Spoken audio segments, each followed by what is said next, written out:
Catat doa ini baik-baik. Atau Anda boleh ikuti? Boleh ikuti ya. Allahumma. Allahumma. Saya ulang. Allahumma. Allahumma. Ikfina. Ikfina. Bihalalika. Bihalalika. An haramik. An haramik. Wa bifadlika. Wa bifadlika. Amman siwak. Amman siwak. Wa bifadlika. Amman siwak. Bagi antum yang ikhwan, bacakan itu selepas selesai Jumat. Jangan cepat-cepat keluar, zikir walau sejenak, bermohon pada Allah, bacakan doa itu. Istri boleh bacakan di saat-saat ba'da asar, menjelang ke maghrib. Bacakan itu, minta kepada Allah. Apa faidahnya? Dua. Dan ini riwayat yang masyhur sekali. Pertama, Allah akan bebaskan antum dari hutang-hutang yang melilit dalam kehidupan. Dan Allah akan muliakan antum dengan semua kemuliaan yang terbaik yang Allah berikan kepada antum.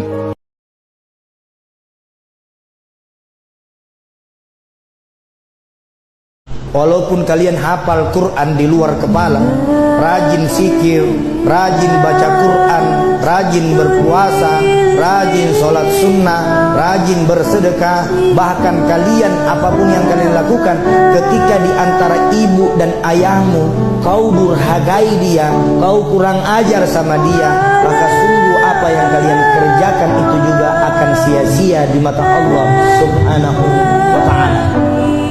Ayolah hadirun jamaah yang dimuliakan oleh Allah, kita mau tahu kita bisa seperti ini karena siapa?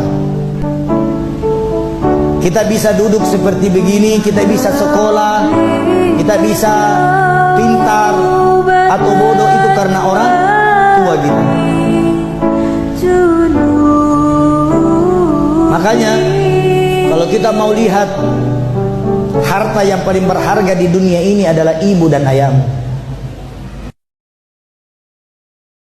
Kalau air dingin putih aja kita harus minum air dingin, itu semestinya jelek untuk kesehatan badan kita. Karena kenapa? Air dingin yang kita minum, ginjal kerja keras untuk menaikkan suhu yang dingin itu menjadi air body temperature kita. Menjadi badan kita punya temperature ya 36,8 derajat. Berarti yang kerja keras itu air dingin yang masuk ke badan kita dihangatkan dulu oleh ginjal. Ginjal naikin suhunya dulu, baru bisa masuk ke darah-darah kita, ke badan kita. Baru darah kita bisa sedot mineralnya dan lain-lainnya. Nah kalau kita terus minum air dingin, yang soak, yang rusak, ginjal. Selain ginjal, hati dan lain-lainnya. Apa yang terjadi? Ini yang kalau kita menurut survei, yaitu air dingin akan menutup 4 urat-urat jantung kita yang menyebabkan serangan jantung. Air dingin menyebabkan masalah di hati karena membuat lemak terjebak di hati menjadi fatty liver kalau kita bilang. Karena kalau minyak-minyak atau lemak-lemak udah disaring di liver, nah kena dingin, langsung beku menjadi fatty liver sekeliling kita punya hati. Itu not good, jelek. Air dingin mempengaruhi dinding internal lambung yang mempengaruhi usus besar menjadi kanker. Serem loh kalau kita ngerti itu. Ternyata air dingin itu not good untuk badan kita. Apalagi air putih dingin. Not good at all. Kalau bisa kita mulai sekarang berubah. Minum air hangat atau air yang suhu badan kita. Yaitu 36,8 degree.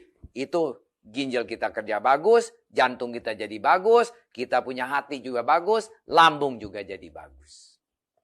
Nah solusinya apa dong? Karena air hangat itu bagus banget. Bagaimana caranya?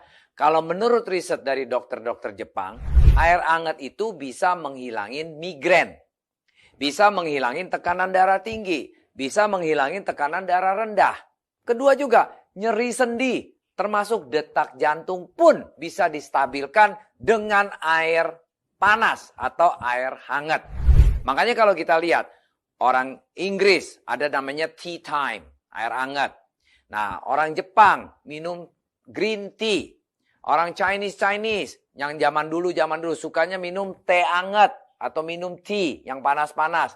Nah karena itu bisa melancarkan di sistem tubuh kita menjadi sehat.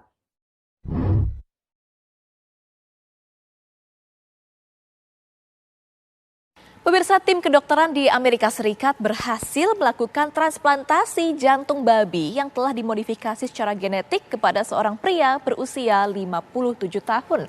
3 hari pasca operasi, kondisi pria tersebut semakin membaik.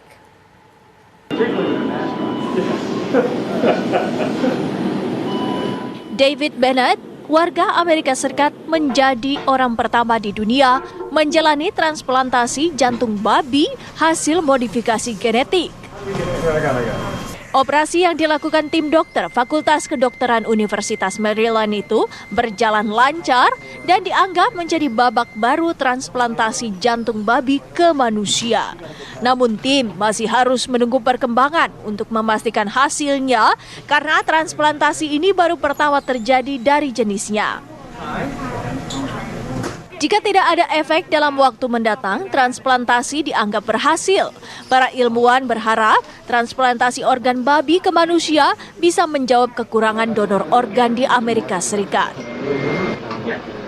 Jantung babi untuk Bennett telah mengalami modifikasi genetik dan disediakan oleh Revivicor, perusahaan pengobatan regeneratif yang berbasis di Blacksburg, Virginia. Sebelum operasi dilakukan, tim dokter mengambil jantung babi, kemudian disimpan di alat khusus agar bisa bertahan sampai dengan operasi. Sementara itu bagi Bennett, transplantasi jantung dari babi merupakan pilihan terakhirnya setelah menunggu lama untuk mendapatkan donor manusia yang tak kunjung datang. Operasi transplantasi ini sudah mengantongi izin darurat dari Badan Pengawas Obat dan Makanan FDA. Operasi diklaim sukses lantaran tidak ada penolakan dari tubuh pasien. Keberhasilan ini menjadi yang pertama kalinya dalam ilmu kedokteran. Meski begitu, pihak kedokteran terus memantau kondisi Bennett.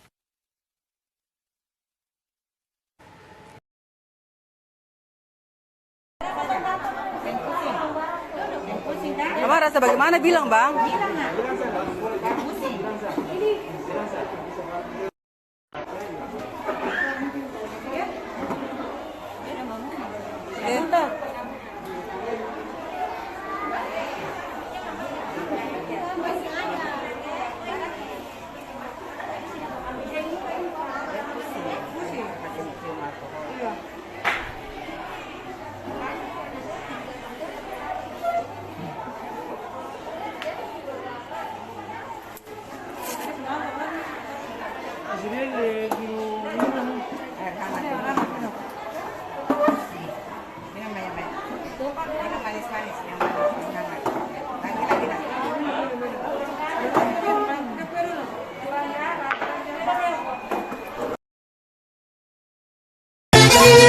Tahun 2000 kerja serba mesin, berjalan berlari menggunakan mesin.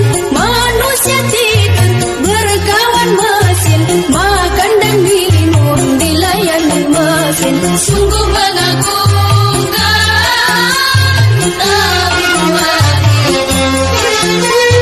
namun demikian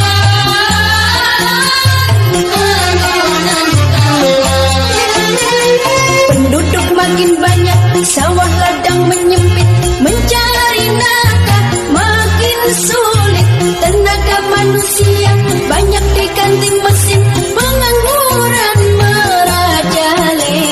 Sawah ditanami gedung dan gudang, hutan ditebang jadi pemukiman. Langit suram, udara panas akibat pencemaran.